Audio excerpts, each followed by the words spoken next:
Bueno, pues nada, venga, vamos a empezar. Bienvenidos a todos. Una semana más estamos en los encuentros virtuales organizados por el equipo de regata Mercedes-Benz Sailing Team. Hoy tenemos con nosotros, Hablamos de Vela, a tres figuras de la vela española. Empezamos por veteranía. Raiko Tavares, que viene de Lanzarote, Diego Botín, de Santander, y Luis Bugallo, de Galicia. El tema en el que nos vamos a centrar en la reunión de hoy, que va a ser de la vela ligera a la vela profesional.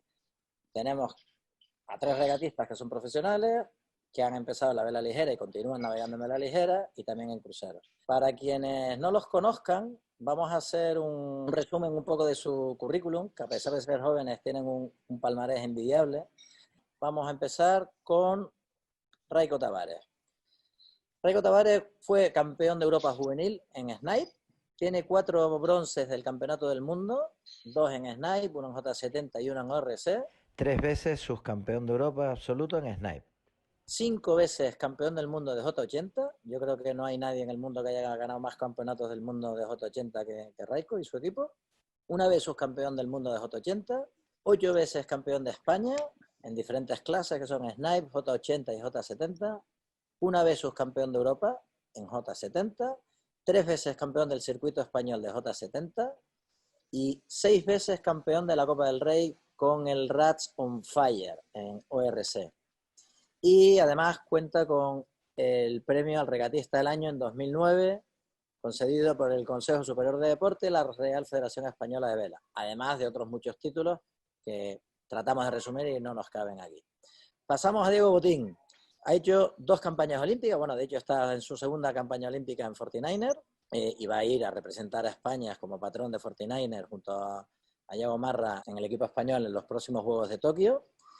Campeón del mundo de 49er en 2013, juvenil. Subcampeón del mundo absoluto en 49er también en este año, en 2020. Ha ganado 2 veces la Copa del Mundo en 49er, en el 2016 en Miami y en Jerez en el 2017. Fue 3 veces campeón de Europa, 1 en equipo y 2 en 49er. Subcampeón de Europa de Optimist, 5 veces campeón de España en diferentes clases y es miembro del equipo Spanish Impulse, que podríamos decir que es uno de los equipos más importantes que tenemos ahora mismo en España.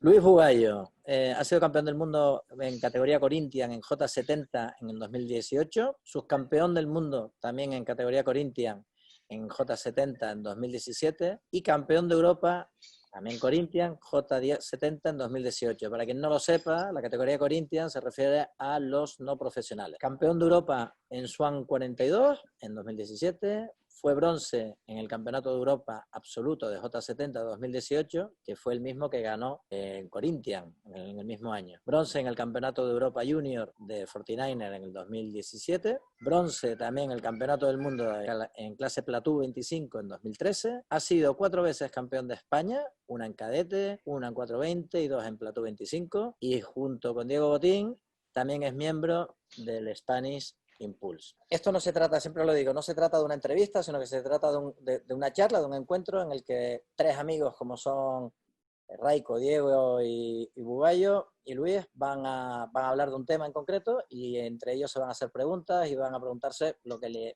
interesa del uno al otro. Para empezar, siempre les pedimos lo mismo, una primera pregunta que es que nos cuenten sus inicios en el deporte de la vela, qué fue lo que les apasionó de este deporte desde pequeño y que traten de resumir un poco la trayectoria en los primeros minutos. Por veteranía y galones, le dejo la palabra a Raiko Tavares desde Lanzarote. Bueno, encantado a todos los que están compartiendo esta charla con nosotros. Bueno, qué decir, la verdad que hay currículum impresionante de todos los, de Luis y de Diego, la verdad que es un orgullo estar con ellos aquí hoy. Y contigo también, Ricardo, por supuesto, que ya nos conocemos hace mucho.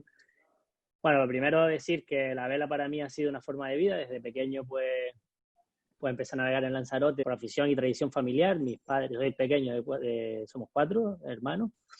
Soy el más pequeño, todos navegamos. Mi padre navegaba también en crucero, en vela latina. Y bueno, un poco por inercia pues te va gustando la vela, te metes en el mundo de la vela, en plan, sobre todo al principio, como todos los niños que empiezan para divertirte, pasar el rato y un hobby.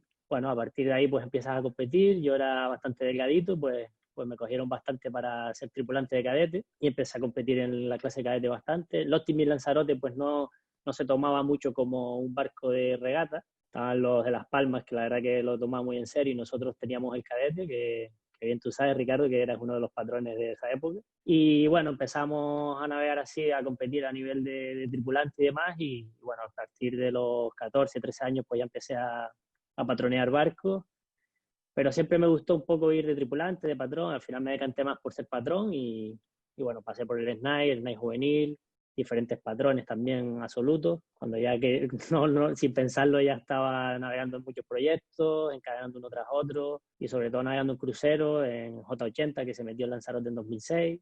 Tuve la suerte de que se formó una de las mayores flotas del mundo aquí en la isla. Y bueno, tuve la suerte también de que me llamaron varios cruceros, portocaleros, el GP42, luego el Raton Fire. Y bueno, luego también hice campaña olímpica con Alfredo González en el 2012-2016 y bueno, así un poco me encadené en varios proyectos y ahora pues me dedico a esto. También tú en SNAI tienes mucha trayectoria, ¿no? En vela ligera. Sí, el SNAI es una clase que me ha formado, realmente es la clase que ha habido aquí en Lanzarote por excelencia, es el barco de vela ligera estrella, por así decirlo, y bueno, tuve la suerte de navegar bastante en esta clase, que es un barco que te enseña mucho, sobre todo a navegar tácticamente, que es una parte importante de este deporte, y creo que me ha formado mucho gracias al SNAI, un barco lento, y he tenido la suerte de participar en muchas regatas, campeonatos del mundo, campeonatos de España, y yo creo que es un gran barco para de mejorar un poco la táctica, y luego te da el salto a los cruceros con una preparación.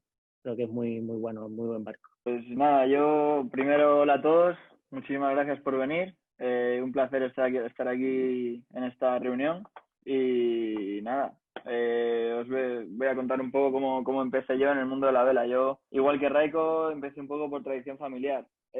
Justo coincidió que cuando yo tenía 6 años o así, mi padre decidió que quería hacer la mini transat y nada, coincidió que estaba él en Francia navegando y yo me subí un par de veces al barco con él. Y bueno, también aquí viviendo en Santander, que es un sitio con mucha tradición de vela, en esa época estaba el equipo olímpico y demás, pues nada, cuando eres pequeño al final ves solo el círculo en el que estás, ¿no? Y se me metió, soy una persona bastante obsesiva y se me metió un poco en la cabeza que lo que quería era navegar. Desde entonces ha sido mi sueño siempre ir a dedicarme a la vela, básicamente. Y nada, esa fue la primera vez que cogí un timón. Me acuerdo, la primera vez que toqué un timón fue el timón del Mini de mi padre, que me llevó a dar una vuelta y me dijo, me acuerdo que íbamos como de popa con Speed, me dijo, coge la caña. Y yo agarré la caña y le dije, cógela tú, porque me daba mucho miedo, porque ir a 12 nudos para mí era, vamos, increíble, ¿no? Y no me atreví a coger la caña, me acuerdo. Siempre quería estar en el CAR, ahí empecé a navegar en el CAR aquí de Santander y, bueno, hasta hoy. Se me metió la idea en la cabeza y aún sigue metida. ¿Tú qué, Buggy? ¿Cómo fueron tus comienzos? Sí, oye, lo mismo que decía tanto Diego como Raiko, que gracias a todos por estar ahí. Que bueno, y sobre todo gracias a Ricardo por esta iniciativa que bueno, pues al final le ayuda a acercar, ¿no?, todo el mundo del que vamos a hablar y estamos hablando. Y nada, pues mis comienzos también un poco, sí que es cierto que tradición familiar es del mar más que de la vela en general, pero sí del mar, ¿no? Mi abuelo no se dedicaba al mar, pero bueno, que le gustaba un montón el mar, los dos abuelos, ¿no? Y al final mis padres también pues siempre han estado cerca del mar, ¿no? Pero lo que es navegar pues tampoco habían estado. Y bueno, pues empecé el típico curso, ¿no?, aquí en la ciudad, en Vigo, y en el Raquero, ¿no? Aquí son los barcos de 5, 6 y que hasta 10 niños en el barco, y ahí empezamos. Sí que es cierto que empezamos mi hermana y yo a la vez y bueno, cogimos caminos diferentes, ¿no? A uno le gustó más y a otra pues hizo todo lo posible por no volver.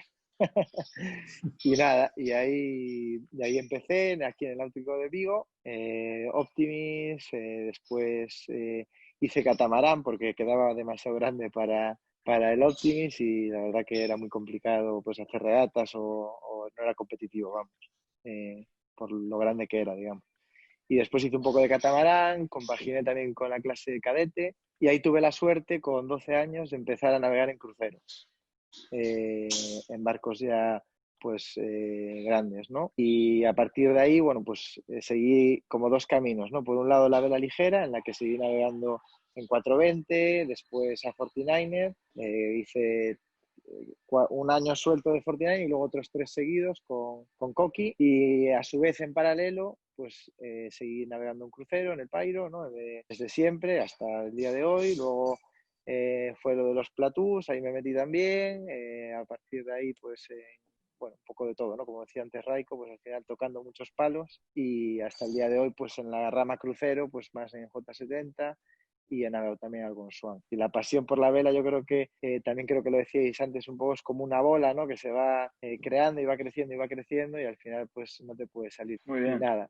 Yo, Diego, antes que lo comentabas, la verdad que me llama la atención, antes que decías, porque yo ya sabía, pero que decías que del Optimist pasaste al equipo y quería un poco poner como la discusión de cuál es o cuál creemos, ¿no? que es el típico, la evolución, ¿no? de un regatista, porque de los tres que hemos hablado, cada uno ha tenido como una progresión y la verdad que yo tampoco tengo una respuesta clara, ¿no? Pues tú el equipo, Raiko el Snipe, yo cadete o en su caso 420, pero también el crucero. Sí.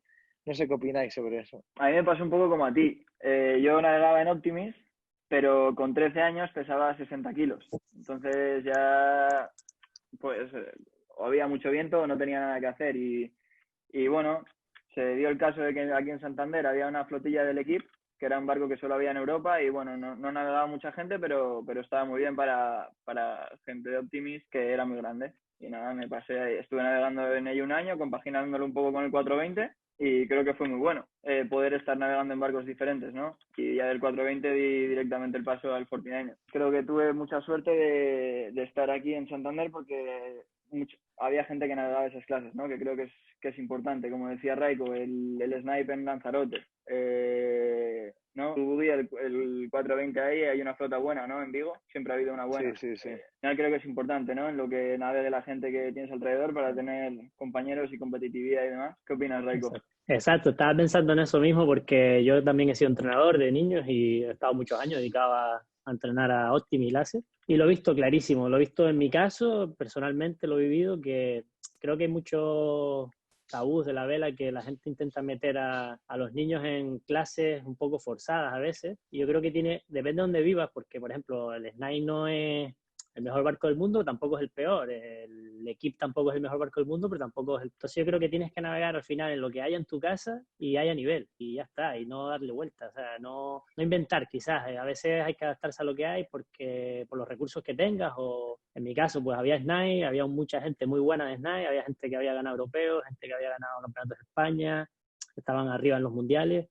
Una flota de 15, 20 barcos los sábados por la tarde, entonces no me podía meter en otra clase que no fuera esa para intentar coger rodaje, está clarísimo. Yo he visto gente que ha intentado luchar contra eso y creo que ha sido un error, ¿sabes? Porque después se frustran, navegan solos, se aburren y lo dejan. El J80 pasa lo mismo, aquí empezamos con el J80, es un barco que es bastante antiguo, es un barco sencillo, poco como Santander. Lo mismo, no es el mejor barco del mundo, pero es un barco que todos navegamos con las mismas condiciones, vamos todos iguales y yo creo que es lo ideal, navegar en lo que navegan los demás, un barco económico y bueno, ahí estamos. Al final yo creo que la clave es adaptarse a lo que haya y lo que haya intentar hacerlo correr lo máximo posible y ganar, si se puede, claro. Eso creo que esa es mi opinión, no sé si... Bueno, a Bugallo le pasa igual con él. En Vigo tuvo la suerte de que se montó la flota de J70 y ahí está. Es que al final, un poco lo que creo es eso, ¿no? Que a veces, justo lo habéis dicho, que parece que como se intenta forzar el láser, por ejemplo, por decir un barco, el 420 de donde sea. Recuerdo aquí en Vigo, como había una flota de 29er en el norte y en Cataluña, dijeron, oye, venga a intentar. Éramos 3 barcos y el resto navegaban en 420 y eran como 20. Venga a intentar hacer una apuesta por el 29er, etcétera.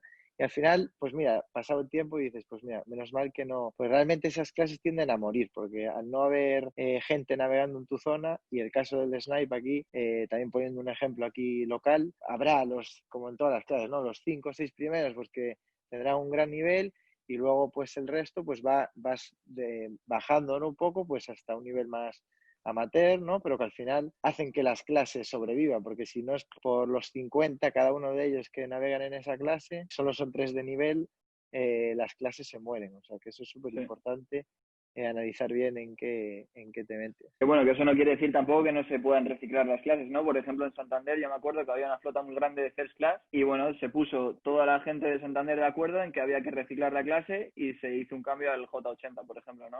Pero siempre es el grupo de gente, ¿no? El que tiene que un poco hacer que se puede hacer eso, ¿verdad? Sí, yo pienso Y- eso, que todos a una, ¿sabes? Intentar que toda la gente se ponga de acuerdo. Habrá gente que estará de acuerdo, gente que no, pero intentar que todo el mundo navegue en algo Sí. y lo mismo, vamos, que no vaya uno por un camino, otro por otro. Yo Y tenía, hay hablando del J80, tenía una pregunta para Raiko y es que, como decía antes Ricardo, 5 mundiales de J80. ¿Qué ha hecho que tengáis ese dominio de la clase? ¿Qué crees que ha sido lo que ha hecho que dominéis tanto? O sea, básicamente lo primero, sobre todo la ilusión que hemos tenido los comienzos. He tenido unos equipazos, la verdad que he tenido mucha suerte, me he rodeado de gente muy buena y creo que ha sido la clave para conseguir tantos éxitos. Yo creo que son barcos de equipo, al final necesitas rodearte de gente buena. Y la ilusión que teníamos de inicio, pues empezamos en la flota de aquí, también tuvimos la suerte que la flota de Lanzarote empezó muy fuerte, con mucho nivel. Y bueno, nosotros en 2009 la verdad que no teníamos ningún cartel de favorito. Fuimos, de hecho, nos inscribimos creo que 2 semanas antes o así. Le alquilé el barco a Jaime Piris ahí en Tubaizano, en Santander. Y la verdad que tuve la suerte de conseguir un barco. Fue el último barco que había para alquilar. No tenía el presupuesto para ir ni nada y me inscribí a última hora. Y mira, al final lo conseguimos ganar sin tener, no teníamos como objetivo tampoco ganar éramos bastante jóvenes. Y después de ahí, pues bueno, encadenamos una serie de éxitos en la clase que yo creo que se deben sobre todo a la constancia, a la preparación y a los equipos que he tenido. No hay mucho más secretos, tú lo sabes, que al final con trabajo pues se consiguen los éxitos, está clarísimo. Sí, sí. ¿Y Eso, Bubi? la verdad que tiene mérito, ¿no? Iba a decir un poco de lo que también decía antes Ricardo, que 5 mundiales, ¿no? De J80 Raiko, que al final en clases One Design, tú te pones a ver ahora la clase de J70, que es, digamos, no sé si la evolución, pero bueno, el paso que andan muchas tripulaciones, o Melgues, o clases One Design de ese estilo, y no ves un equipo que haya ganado 5 mundiales, así que está, vamos, más que reconocido, y la enhorabuena seguro que la tienes, que te la habrás dado muchas veces, o ya aprovechamos aquí en público para hacernos la pelota. Muchas gracias. Mira, quiero añadir, ahora que dijiste eso, que yo creo que la clave nuestra ha sido eso, la unión que hemos tenido como equipo. Hemos luchado contra equipos muy fuertes en los mundiales y al final también no solo es ganar, porque sí, está ahí muy bien el palmarés, 5 mundiales, pero yo cuento muchas, o sea, he hecho 10 mundiales J80, hemos ganado 5. En otros hemos quedado segundos, en otros hemos perdido porque en uno nos descalificaron, en otros, bueno, hemos tenido una serie de cosas. Y al final la constancia y el estar ahí arriba es lo que te da al final ganar. Ahora, por ejemplo, en el J70 hemos estado cerca, el último mundial íbamos segundos y, bueno, tú lo sabes, Uy, que estabas ahí con nosotros en Inglaterra, íbamos segundo el último día y al final quedamos terceros con opciones a ganar. Y la diferencia entre ganar y perder es una manga. O sea, la última manga, si sales bien y al final es un poco la suerte de poder ganar una regata, es eso, tener el puntito ese el último día o estar un poquito más preparado que el resto, no hay mucho más. Sí, sí, Tal cual. totalmente. Sí, sí. Y nada, yo quería Y preguntar a Diego la campaña olímpica, que se queda. Yo que hice campaña olímpica y la verdad que para mí es la mejor experiencia que he tenido a nivel profesional de la vela, que es muy bonito, el deporte olímpico es súper duro, el mérito que tiene tanto Diego como Yago es impresionante lo que están haciendo, que son, claro, para mí candidatos de medalla y el último mundial estuvieron ahí muy fuertes. Yo creo que él diga un poco lo que se queda con la experiencia tanto olímpica como de la preparación, con qué se queda un poco de todo ese camino. Vamos. Sí, pues como tú has dicho, yo creo es un camino muy duro y muy largo, yo creo. Creo que te tiene que encantar, ¿no? Y a nosotros nos encanta a los dos lo que hacemos, lógicamente, y somos unos obsesionados del tema. Y yo creo que o sea, no hay nadie que llegue y gane a una clase olímpica. Creo que es una cosa de estar ahí, lo que decías tú del J80, es una constancia de muchos años, de mucho trabajo y poquito a poco vas sumando granito y granito de arena y vas como subiendo de nivel sin darte cuenta, ¿no? Y sobre todo me quedo con eso, con la constancia y el sacrificio que supone llegar hasta a estar arriba en una clase olímpica, ¿no? Que es exactamente lo que decías antes, es mucho tiempo y mucho sacrificio para poder estar con constancia ahí. Sí, está claro. Yo como hice campaña olímpica y sé lo duro que es y o sea, quedar 15 de Europa en una clase olímpica es un súper mérito. Y a veces en España, bueno, no sé en otros países, pero en España, que es lo que conozco, no está tan reconocido, que al final el que se dedica a clase olímpica le da igual, porque está tan centrado que tampoco busca, más que nada busca financiar el proyecto, es lo que buscábamos Sí. nosotros. Pero es eso, que el camino olímpico yo creo que es muy bonito para todo deportista, es impresionante. Yo estoy súper contento de la campaña que hice junto con Alfredo, aunque no consiguiéramos objetivos, pues la verdad que me quedo con lo aprendido y con todo el sacrificio que hicimos. Y por eso le quería preguntar un poco, tú que ahora estás arriba total para intentar conseguir medalla, pues eso, la experiencia que le digas a la gente la experiencia que es ser olímpico y hacer Sí. campaña olímpica. Sí, y sobre todo que después, como es un camino tan largo y que cuesta tanto llegar, cuando empiezas a tener buenos resultados y a conseguir tus objetivos, la satisfacción es como no puede ser más, ¿no? O sea, no lo puedo explicar. O sea, es un poco eso, ¿no? Que cuando has dado tanto y te salen las cosas, esa sensación es la mejor que se puede tener en este deporte, yo creo, básicamente. Claro. Está claro. Y bueno, también es importante, yo creo, no quedarse con el resultado, como dices, quedarse con lo aprendido, el camino, o sea, todos esos valores que vas adquiriendo con la experiencia, ¿no? Que te da esa campaña, yo creo que es bueno. Vamos, no lo habría cambiado por nada en la vida. Yo poniendo el caso mucho menos olímpico que lo que pone Diego, que al final de un poco lo que he hecho yo como campaña ha sido 3 años, bueno, de intentando echar todas las horas posibles en 49, pero sin poder dedicarle el 100%, pero bueno, que aún así veo para atrás y es que no lo cambio por nada, porque al final es eso, el camino que vas haciendo, pues en nuestro caso pues no era un objetivo tanto de resultado, sino como aprender, ¿no? Y formarte como regatista, que al final pues vas viendo una serie de cosas que hasta que no estás ahí dentro no te das cuenta, ¿no? Del sacrificio pues que se hace en el caso de obviamente casi todos los equipos que están haciendo al 100% pues lo hacen, ¿no? Pero a más nivel te vas, como por ejemplo, de llevar el barco plano, ¿no? Que podría ser lo típico que le dices al chaval de 420 o de Optimis, que lleve el barco plano, a lleva el barco plano porque tal, o lleva el barco plano porque tal, y luego pasa esto, y así podíamos seguir diciendo cosas y motivos y razones en diferentes condiciones de ola, en diferentes condiciones de viento. Lo que yo quería decir un poco es que te das cuenta de cómo se profesionaliza, ¿no? Cosas tan básicas como llevar el barco plano, ¿no? Que al final pues hay 300 cosas más como esa, y yo desde mi experiencia, que ya ha sido no tanta como me hubiese gustado, pero que ha sido suficiente, yo creo, te da para entender y saber por lo menos cómo se debe de trabajar. Sí, lo más bonito de eso es que no tiene fin, todo eso que dices, ¿no? Exacto. O sea, no hay un muro al final, siempre puedes seguir subiendo y subiendo, pero bueno. Sí.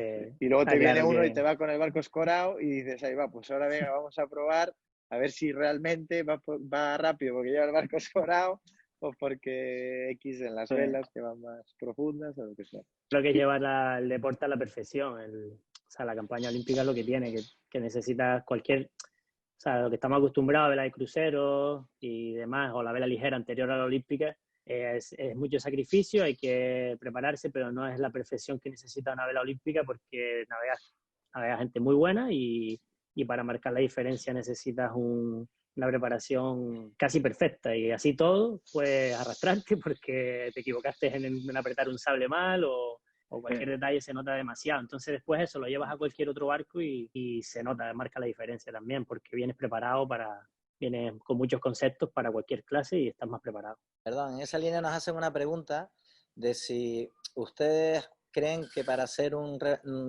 regatista profesional la experiencia previa en vela ligera es fundamental o no. Pues justamente yo iba a ver qué pensáis vosotros, que iba a hablar un poco hacer una pregunta sobre esto, porque quería contar una anécdota, y es que cuando empezábamos a tener ya buenos resultados al principio yo tuve la suerte de que un amigo que todos conocemos aquí, que se llama John, me llamó para navegar en J80 aquí en Santander, que hay una flota muy buena también. Y bueno, empezamos a navegar ahí y tuve la suerte también de navegar con ellos, con Alberto, y a mí es un barco que me ha enseñado muchísimo, ¿no? Más que por el barco, por la gente con la que he navegado. Y puedo decir que, por ejemplo, estando ya a un nivel, entre comillas, decente en la clase olímpica en 49, yo, si cogiera un J80 por mí mismo en Santander, no tendría nada que hacer porque no conocía el barco y había ciertos conceptos que son un poco diferentes que hay que aprender antes de saber que... Entonces, a lo que voy es que yo creo que para ser un buen profesional de la vela tienes que saber navegar en muchos tipos de barcos diferentes, porque cada barco tiene sus cositas y quizás hay cositas que no se pueden relacionar directamente, pero siempre te van a dar algo para mejorar en otros barcos, ¿no? Entonces, ser muy completo y haber navegado en muchos barcos creo que es súper importante. Estoy totalmente de acuerdo. De hecho, bueno, habla tú, Woody. Y lo comento. No, tío, que iba a decir que justo ahí, o sea, creo que la pregunta de la vela ligera, creo que sí que es muy importante, pero también es muy importante cómo te tomas o con qué profesionalidad coges o qué grado de detalle quieres llegar allá donde te subas. Que sí que es importante dedicarle a la vela ligera mucho, pero sobre todo el método con el que trabajas en el resto de barcos y al final pues eso te va a hacer pues más profesional efectivamente. Y si has navegado en vela ligera, pues también se da por hecho que habrás empezado antes, que habrás dedicado tiempo de pequeño a tener horas de feeling de timón, ¿no? Como de otras cosas, de escota, lo que sea, de escora, y eso ayuda, pero no creo que sea una condición sine qua non. Sí, estoy de acuerdo un poco en lo que dicen. Yo voy más por la parte que dijo Diego, sobre todo, de que hay que intentar tocar todos los palos para hacer, porque al final cuando te vas a barcos profesionales no siempre vas a llevar el barco, no siempre puedes ir de táctico, entonces tienes que saber trimar cualquier vela, saber hacer cualquier puesto en el barco por si te toca hacerlo, entonces al final la experiencia que te da la vela ligera, tanto el paso al crucero o cualquier barco que te haya subido previo, cuanto más experiencia tengas, sin duda es mejor. Si te encasillas solo en una clase, en muchos casos que se encasillan solo en una clase, a lo mejor luego en otro tipo de barcos pues no destacan porque no conocen esa clase. Entonces lo mejor es intentar, creo yo, no, mi opinión, que creo que hay que intentar variar de clases y aprender de todo un poco y al final aplicar los conocimientos para mejorar en cualquier otra. Al final yo decía que pase del Optimis al catamarán, me refiero que Sí, y luego al está cadete, o clarísimo. sea, vete a comparar esos tres barcos, al final, bueno. Bueno, y antes que me preguntaron por los mundiales de J80, pues coincidencia o no, yo cuando gané 4 mundiales seguidos de J80 estaba en campaña olímpica y realmente yo me levantaba por la mañana, navegaba, comía y volvía a navegar y cuando no estaba navegando estaba reparando el barco, cuando no estaba navegando en 470 estaba navegando en crucero J80, entonces al final la preparación que tuve ahí esos 4 años, pues ahí hice los mundiales de J80 con mucha preparación, también creo que cuenta, tanto yo como Alfredo, que hizo varios conmigo, pues estás más preparado, afrontas las regatas con mucha más preparación. Y ya conocíamos el J80, ya habíamos ganado un mundial antes de hacer campaña, pero me refiero a que la perfección un poco la mejoras navegando. Al final los secretos están en el agua, no hay más vuelta de hoja, nadie te regala nada y hay que estar en el agua y en el agua es donde se consiguen los resultados, está clarísimo. Y Raiko, un tema que eso es una pregunta, la verdad que nunca te he hecho, pero que, o sea, ¿en qué momento, no sé si te diste cuenta, pero ya empezaste a ver, oye, que me voy a dedicar a esto? ¿Era ya de siempre o llegó un momento que lo viste más factible? No sé si después de la campaña olímpica o ya cuando estabas en 70, no sé. Realmente, Ugi, no sé ni contestarte porque, o sea, sin darte cuenta te estás dedicando y ya no tienes tiempo ni para hacer otra cosa que no sea navegar. Fue curioso porque yo siempre pensé en dar clases de vela o entrené mucho Optimis y láser, sobre todo cuando tenía 17, 18, 20, y luego te das cuenta de que vas navegando y navegando y navegando y haces una regata, haces otra y luego tienes la suerte de que te pueden llamar más barcos. Yo he tenido mucha suerte, me han llamado varios barcos y he ido encadenando regata tras regata y al final te das cuenta y dices, hostia, pues solo puedo navegar, no puedo hacer nada más y hace ya varios años que me dedico solo a esto, por suerte, porque es un deporte súper bonito y una profesión bastante bonita, pero no es que me lo haya planteado, simplemente se ha dado la circunstancia y sin darme cuenta al final me dedico a esto. Relacionado con la vela profesional, tenemos 2 preguntas. Si dijéramos que los proyectos de vela profesional más importantes del mundo son Copa América, lo que antiguamente era la Volvo, o sea, Ocean Race, la Vendée, ¿no? La regata solitaria por excelencia, y Juegos Olímpicos, tendrían que elegir un proyecto en el que triunfar de los 4. No vale decir cualquiera, porque claro, cualquiera le gustaría ganarlo todo. Vamos a ver, yo creo, aunque ya el sueño ese es casi imposible, bueno, es imposible que la vela ganar una medalla, es sueño de todo regatista por encima de todo, creo por el sacrificio que conlleva, porque es muy complicado preparar campañas y tras campañas. Al final, mi opinión, te pueden fichar en un Volvo y prepararte y, bueno, te puedes tener la suerte de ir o no, te puedes fichar en Copa América y también puedes tener la suerte de ir o no. Pero la vela olímpica es una cosa que es muy complicado para mí y creo que es lo que más valor tiene. Y Diego, a ver qué opina, que está ahí a punto de llegar a una Olimpiada en breve y a ver qué dice él. Bueno, sí, después de todos los años que llevamos metidos en esto, sí, yo elegiría sin duda ahora mismo una medalla, ¿no? Pero también creo que depende un poco de las circunstancias de tu vida y cómo se haya desarrollado tu carrera lo que puedas conseguir. Creo que las 3 son complicadísimas hay gente que le puede gustar más la vela oceánica que la vela de recorrido, ¿no? Un poco de inshore, por así decirlo. Y bueno, yo sí que me decantaría por la vela olímpica, pero bueno, no sé, Bubi, ¿qué dice? A ver, yo la verdad que a mí siempre me ha gustado los barcos grandes y todo lo que conlleva Copa América, etcétera, pero sinceramente creo que lo que representa el esfuerzo y el triunfar, sobre todo con una clase doble, como puede ser pues, el Fortenero, el 470, destaca mucho y yo creo que te hace sentirte como muy lleno, por así decirlo, valorado, y sentir que te lo has currado, ¿no? Y que realmente trabajando muy duro y, bueno, pues llevando una disciplina, etcétera.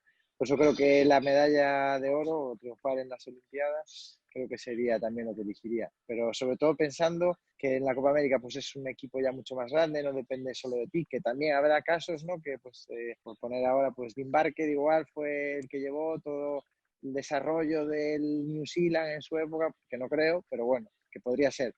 Pero me quedo con la Olimpiada. Y la segunda pregunta que les dije, que nos hacen relacionada con la vela olímpica, perdón, con la vela profesional, va más destinada a Diego y a Luis. Ustedes saben que en la vela profesional muchas veces se hacen cosas que van más allá de navegar y de hacer regatas, ¿no? Como por ejemplo el reto que hicieron con el Spanish Impulse con Gisela Pulido con el kite.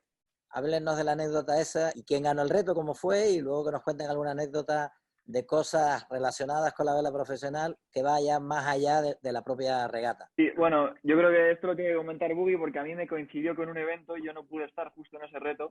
Sí, yo contaré, la verdad que justo cuando llegó Gisela yo me tuve que ir, pero cuento bastante que la anécdota tiene coña. Primero hubo que conseguir el barco, porque era barco foilador contra kite foilador. Y entonces lo primero fue conseguir el barco. Bueno, después de las gestiones pertinentes, entre ellas María del Mar, conseguimos el barco, ¿no? Entonces, si había que hacer el reto un jueves, el barco llegó a piezas un martes por la noche, a última hora, dentro de un camión.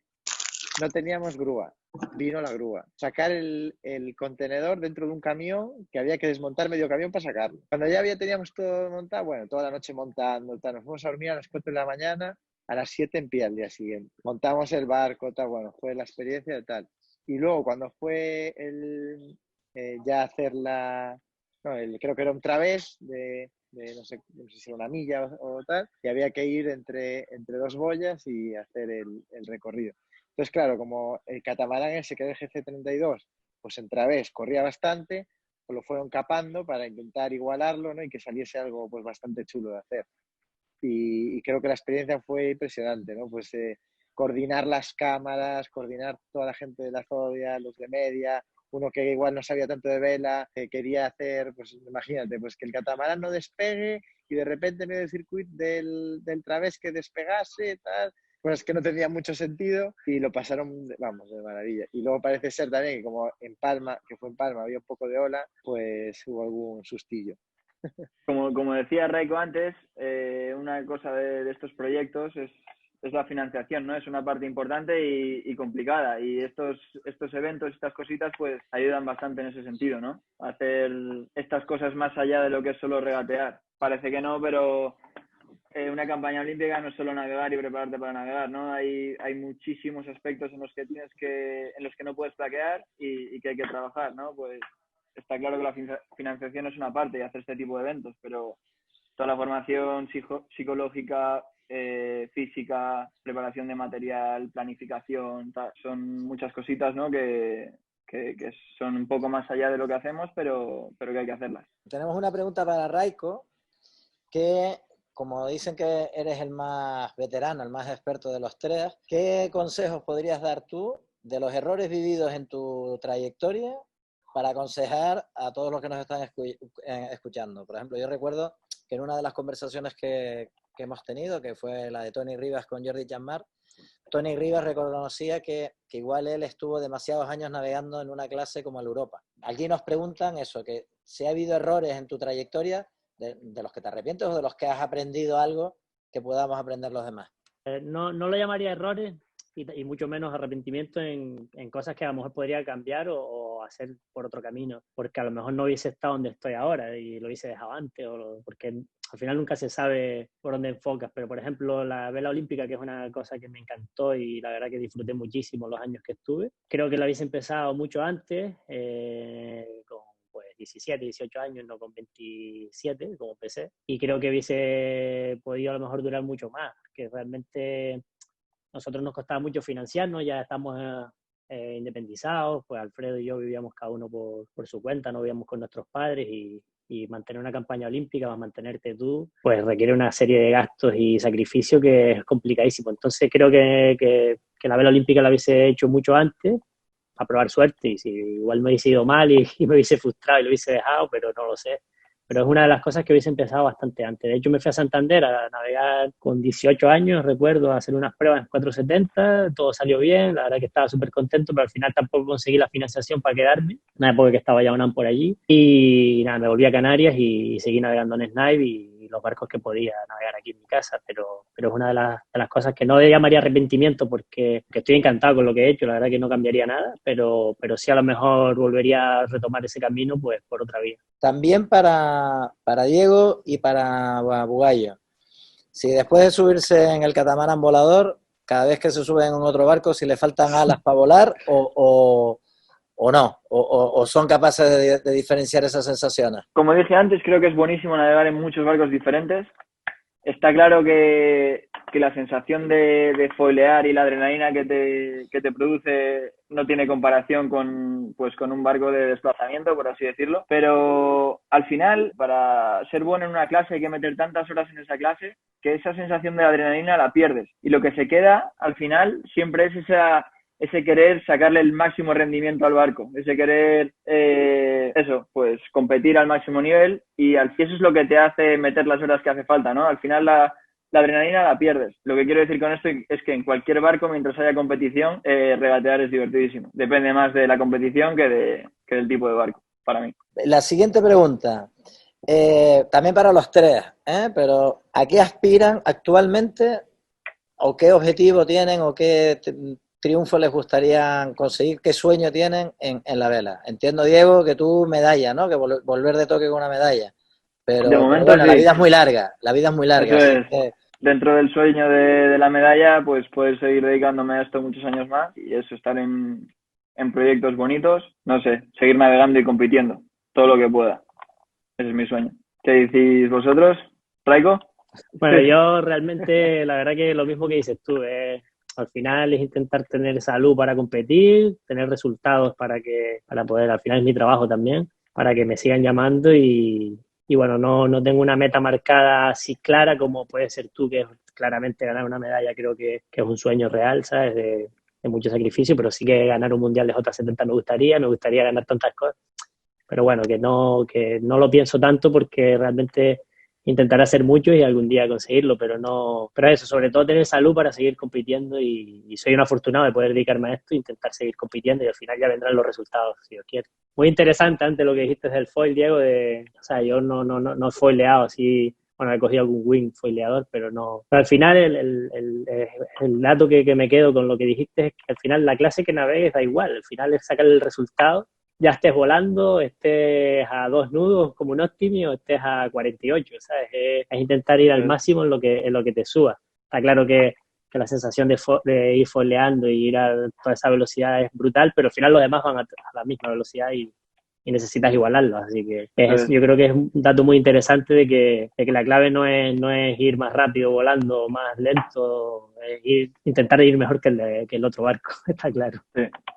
Y luego la variedad también, ¿no? Sí, dentro de eso, pues el estar en barcos diferentes. O sea, sí, también requiere tácticas diferentes y técnicas diferentes, ¿no? Un barco y el otro, y es muy interesante cambiar, pero de un barco a otro, pero sí, como dices, lo que... Sí, el mismo Forti, que no me he subido ningún Forti, pero los veo y es muy complicado de manejar de inicio cuando te subes la primera vez y ahora gente como tú, pues es muy sencillo, ¿sabes? No luchas por no volcarte a los 100 metros, nada más salir como cuando te inicias, ¿sabes? Y al final el control de barco, pues cuando todos lo consiguen, marca la diferencia en los detalles. Como dije al principio, lo del sable o las cotas más cazadas, más sueltas. Eso es. Sí que es verdad que igual en ciertos barcos puedes llegar antes al punto ese del sable, ¿no? Porque no requieren de tantas horas de técnica para poder tal. Eso está claro. Está claro. Sí. Yo creo que es el momento de igual pensar algunas de las preguntas que tenían para hacer los unos a los otros. Yo creo que... Vale. ¿Cómo haces tú, Raiko, para prepararte en ese sentido en un campo? ¿Preguntas a gente o intentas leer cosillas o cómo haces? Al final vas preguntando del boca a boca, te van diciendo, y por experiencia, porque ya acabas navegando en casi todos los sitios, al final las regatas siempre se repiten los sitios, pero en ese concreto no habíamos navegado mucho y nos preguntamos a varios, nos mandaron apuntes, Pillo consiguió bastantes notas y la verdad que nos los preparamos mucho y nos salió bastante bien. Qué bueno. Pero eso, que al final el boca a boca también cuenta, ¿sabes? El local, bueno, igual que ustedes, supongo, ¿no? Que prepararan así. Sí, claro. Exactamente igual. Y qué importante es irse unos días antes, ¿no? O sea, que no sean 3 días ni 4, cuantos más, obviamente mejor, pero que cómo se nota eso, por mucha nota que tengas y tal, tener ahí 6, 7 días antes como mínimo de prepararse es básico, ¿no? Raiko, quién es la persona que más ha influido en tu carrera deportiva? Claramente ha sido mi padre y mi hermano, quizás, sobre todo mi padre por el hecho de que él es un apasionado de este deporte, lo vive mucho desde cuando nosotros empezábamos.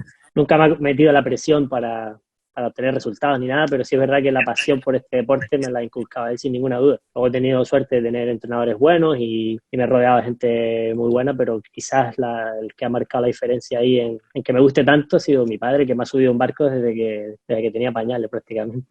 ¿Y tú, Bugi, quién es la persona que más ha influido en tu carrera deportiva? A ver, yo creo que de cara a empezar, seguro que mi madre, yo creo que en un momento dado, yo con 8 años, imagínate, que no sabía decidir, igual con 8, no con 10, ya más o menos, me dijo, mira, o el atletismo, que el que me conoce sabe que yo de atletismo, de correr y tal, lo justo, bueno, corro y tal, me gusta el deporte y tal, pero que no soy una gacela, me refiero.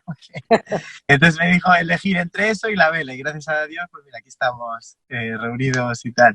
Y yo creo que ya más mayor, pues influencia directa del Tibu, que también yo creo que los conocéis, porque me ha abierto la posibilidad pues de navegar con la gente profesional, ¿no? Que tanto antes como ahora estaba en todos los circuitos y bueno, pues creo que esa es la respuesta. Y tú, Diego, ya dijiste que tu padre que navegaba en Mini, pero supongo que también te habrá influenciado mucho tu tío Marcelino, uno de los mejores diseñadores de barcos de regatas del mundo, ¿no? ¿O cómo tenéis conversaciones muy técnicas de diseño y tal ahora? Sí, bueno, la verdad que mi tío sobre todo me ha influido mucho en el sentido de ver la dedicación que hace falta para llegar a ser de los mejores del mundo. O sea, yo me acuerdo, yo me crié mucho con mi primo, Marcelino, el hijo de Marcelino, y siempre que estábamos en casa, él nos salía de la oficina, era increíble. Se metía en la oficina a las 8 de la mañana, salía, comía, se volvía a meter y hasta las 8 o 10 de la noche no salía. Era trabajar. Y eso fue lo que hizo que al final llegara tan lejos en lo que hace, ¿no? En lo de diseñar barcos. Eso es con lo que más he aprendido de él. Y luego, sí, por supuesto que las personas que más han influido en mi carrera han sido mis padres. Mi padre me lo inculcó desde pequeño y mi madre es la que siempre, bueno, mi madre siempre me ha llevado y me ha dado todas las facilidades para hacer lo que necesitaba. Y creo que es muy importante lo que decía Raiko, que me ayudaban, pero no me ponían la presión de hacer un resultado, ¿no? Me dejaban aprender un poco a mi manera y demás, y creo que eso fue para mí muy importante. Y luego, por supuesto, ha habido mucha gente que ha influido muchísimo en mi carrera hasta donde estoy ahora, pues entrenadores que he tenido, Rubén, Alberto, Carlos Llamas, Pepe, el entrenador que tenemos, que es con quien estamos trabajando ahora mismo, gente del CAR y demás que ha estado siempre echándonos un ojo, ¿no? Pues Santi, Jane, mucha gente de aquí de Santander que nos ha apoyado mucho y gente con la que hemos trabajado, ¿no? Pero mayormente la base son mis padres, sin duda. qué importante es también, por otro lado, el sitio donde te formes, ¿no? Y el club en el que estés, el ambiente que tengas, los amigos con los que te rodeas, pero al final no solo ir a navegar y navegar, luego tienes que estar en tierra, poner el barco a punto y tener, bueno, o más, ¿no? Ir a cenar, o sea, todo, ¿no? Tener un buen ambiente, estar rodeado de gente con la que estás cómodo y que sea un ambiente sano, que también puede haber el caso de que es demasiado competitiva, dejémoslo ahí, ¿no? Pues eso también es súper importante, que también creo que viene un poco al cuento. Sí, sin duda.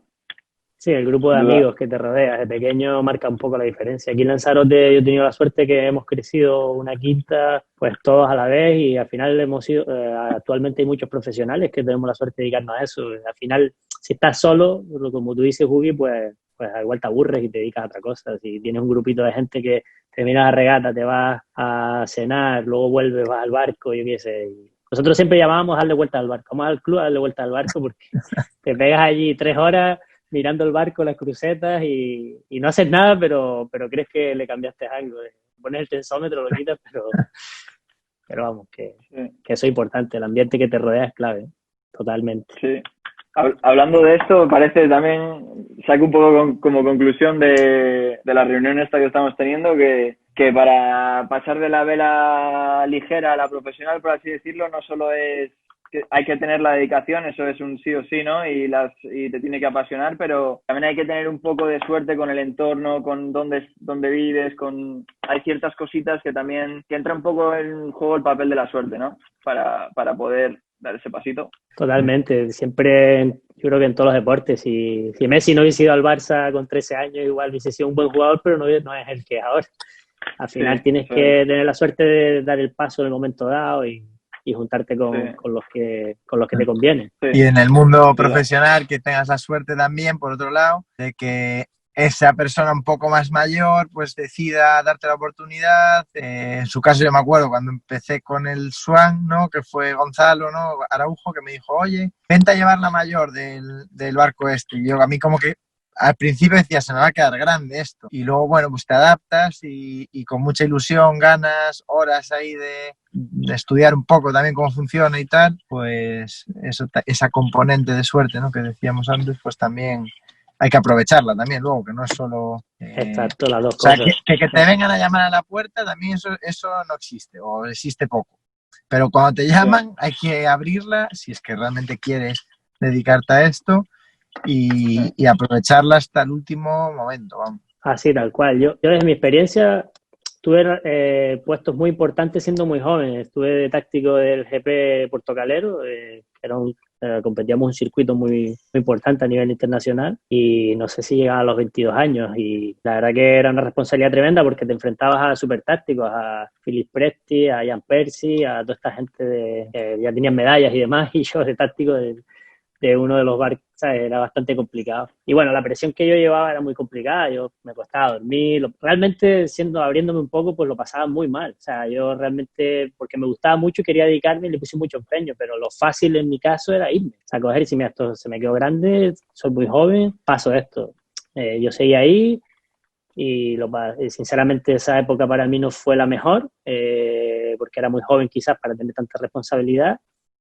Al final te cargas mucho de responsabilidad siendo táctico de un barco así, con gente mayor sobre todo, y con gallos a bordo. Y bueno, yo creo que es eso, que lo que dice un poco Buggy, que tienes que saber aguantar, una vez que te abren la puerta hay que seguir, y si quieres realmente dedicarte a esto, no siempre se va a pasar bien. Hay momentos muy duros, como todo en la vida, si sacrificio no llega, está clarísimo.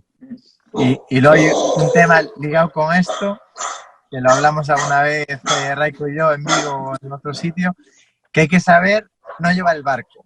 En caso, creo que aquí los tres somos patrones y tal, y que hay que aprender, en caso de, pues ya vela, que no te corresponda, ¿no? Llevar el barco en un barco profesional, etcétera, el saber acostumbrarse también a llevar un rol que pues puede ser un táctico, un trimmer o un proa o lo que sea, y en el caso de ser táctico sobre todo aprender a saber transmitir lo que quieres de una manera en la cual no sea como demasiado como tú lo harías, ¿sabes? Tiene que ser más transmitir el concepto, y a veces pues eso también aprenderlo, y a mí me ha pasado, pues es complicado, ¿no? Obviamente de todo se aprende, pero eso también es una parte que hay que saber llevarla. Sí, es muy complicado, sobre todo ahora que está en auge totalmente la vela de Owner Driver, que es armador patrón. Casi todos los barcos son así ahora mismo, sobre todo las clases de vela crucero, los Swan son todos así, y tienes que saber adaptarte porque los puestos importantes que a lo mejor puedes coger de táctico, trimmer y demás,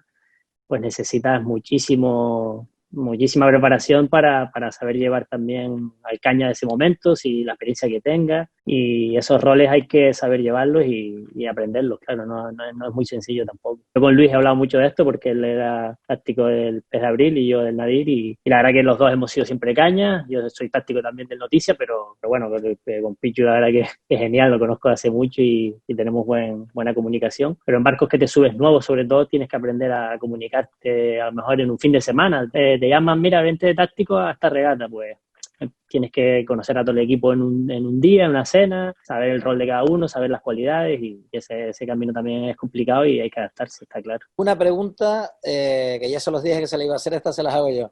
Ustedes que los tres tienen perfil de patrón, pero que también han sido tripulantes los tres, ¿cuál dirían que es la cualidad que más destacan o que más admiran del tripulante ideal? Ya sé que tiene que tener muchas, pero traten de elegir una. Yo diría, y parece una chorrada, pero compromiso. Ya puedes, a ver, obviamente físicamente que sea, pero el tener compromiso yo creo que te lleva después a ser habilidoso, o bueno, más habilidoso técnicamente, pero ya cuando estás comprometido con la causa y quieres llegar al, digamos, un nivel X, y sabes que en ese nivel X necesitas esta cualidad, esta y esta, ya te buscarás la vida para llegar ahí. Y hay gente que es comprometida, y igual comprometido, y además le echa horas también cuando hay que echarlas, pero trabajador, ¿no? Sería también. Pero que se nota un montón. Cuando hay gente que realmente lo vive y quiere llegar ahí, pasa por encima de cualquier obstáculo. Diego. La verdad que iba a decir un poco lo mismo que Buggy. Creo que el compromiso es la parte más importante. Luego hay muchas otras que es complicidad, ¿no? El respeto, saber trabajar en equipo. Hay muchas cualidades súper importantes, pero el compromiso y el tener un poco la misma meta, ¿no? Que tú, el mismo objetivo, es algo que creo que es lo más importante dentro de un equipo. ¿Raiko? Está claro, tal cual lo dijo Bui. De hecho, yo iría más allá y creo que la vela ha evolucionado mucho, y hace años, pues siempre, hace muchos años, ahora ya por suerte no es así, siempre se ha hablado siempre más del patrón quizás que del resto, ¿no? Todo lo hemos visto, siempre el patrón es el que siempre se habla más. Yo creo que es un error, creo que el equipo es 50-50, depende si van 5, pues los 5 aportan, si van 3, si van 2 en un barco de la ligera, pues los 2, y creo que ese tabú de que el tripu, patrón, pues yo creo que todos tienen que ir al 50-50 y ir a full, y es importantísimo el compromiso, por supuesto, es básico, necesitas mucho compromiso y después con penetración y demás, pero eso se consigue a base de navegar con compromiso, claro. Chicos, se nos ha pasado, de hecho vamos casi un cuarto de hora ya de tiempo extra, pero está muy interesante. A ver, desde aquí, desde nuestro equipo, les damos las gracias a Raiko, a Diego y a Luis por habernos dedicado estas casi 2 horitas que hemos hecho una previa a nosotros anterior. Les damos las gracias. A todos los que nos han estado viendo tanto por redes sociales en directo como aquí en el Zoom también, muchas gracias. Les recordamos que la semana que viene vamos a tener otra charla de alta categoría. Va a estar un personaje que ha sido nombrado en muchas charlas, un gran entrenador de la vela española como Manolo Pasos, con 2 de sus pupilos también de Canarias, que son los hermanos Martínez de Oreste, Gustavo y Luis.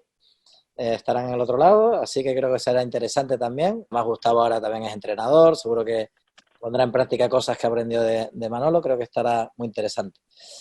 Chicos, nada más, muchísimas gracias y les dejo que se despidan. Lo mismo, muchas gracias a todos, súper interesante, Raiko y Buggy, y nada, gracias a todos los que habéis estado ahí, y nada, nos vemos en el agua.